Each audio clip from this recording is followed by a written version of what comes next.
All right, folks, we're going to kind of restart this part of the chapter because we started it the day before, well, the last day that we saw each other in person. But I think it might be a good time to review it because I'm guessing most of us haven't thought a whole lot about this since then. So let's start off with this. Polar equations is the overall topic for Unit 10b. We talked about uh, various conic sections in 10a, and polar equations is our focus for 10b. We're going to start off at 10.6 parametric equations.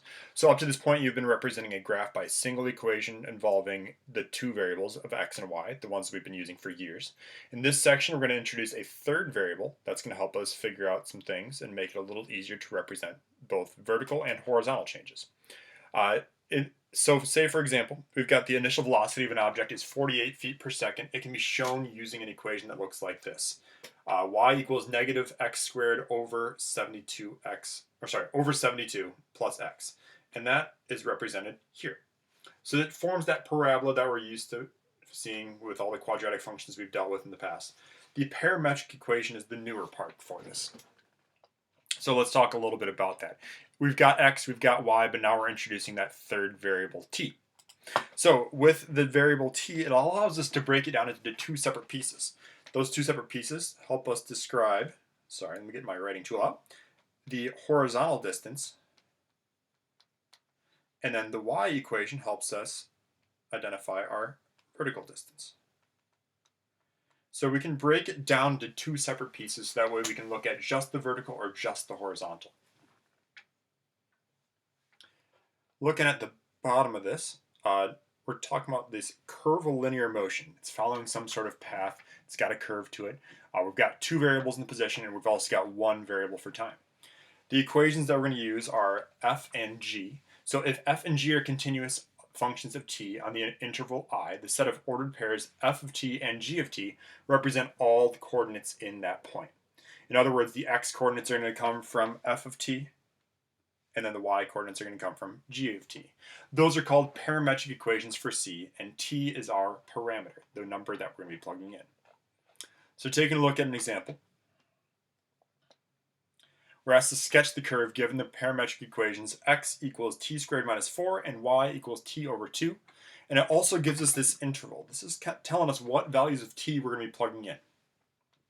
So let's make a table before we think about graphing this. And we're going to need to make a 3-column table. One column is going to have t. The other column is going to be describing our x's. The other column is going to be describing our y's. Now we have that variable t. We're asked to plug in starting at -2, and let's just go all the way up, counting up by 1. So we got -1, 0, 1, 2, and we're told to stop at 3. We're going to take each of these t values and plug them into the x equation and plug them back into the y equation as well. So we've got -2, plugging it into the x equation. We've got -2 squared is 4, minus 4 gives us 0. Plugging in -1, -1 squared is +1, minus 4 is -3. 0 squared minus 4 is -4. 1 squared minus 4 is -3.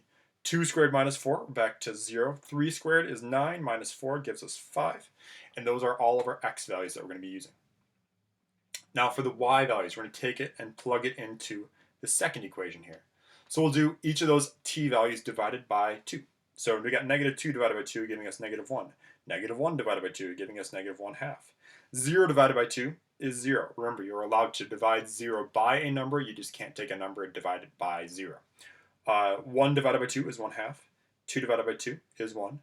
3 divided by 2 is 1.5. And we'll say 1.5. Now, to make a graph out of this, we're just going to take these x and y values and plot these. Sorry, I accidentally switched screens. Anyways, these are the ones we're going to plot. So we're going to have to freehand the graph, and I have the advantage of having that freehand or that straight line tool. But we're only going to plot the x's and the y's. Taking a look at our x's, it goes, the lowest x value we have is -3, so we'll have to at least go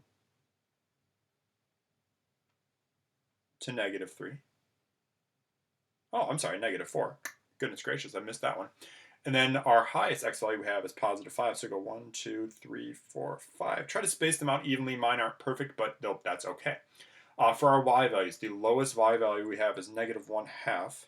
So we should, sorry, -1. I'm just going to go down 3 just to space it out. And then for the largest y value we have is positive 1.5. I'll just go up 3. I mean, it's a bit of overkill, but that's okay. So starting off with this first point here. So starting off, we got 0, -1. Let's plot that on here. So 0, -1. So we got 0 to the left and right, 1 down. Then we have -3, -1/2. So we're going to go 3 to the left, halfway down. -4, 0 is our next one. So we go 4 to the left, 0 up, 0 down. -3, positive 1/2. So we're there. 0, 1 is up here. And then the last one is at the x-coordinate 5, positive 1.5. So that's up here.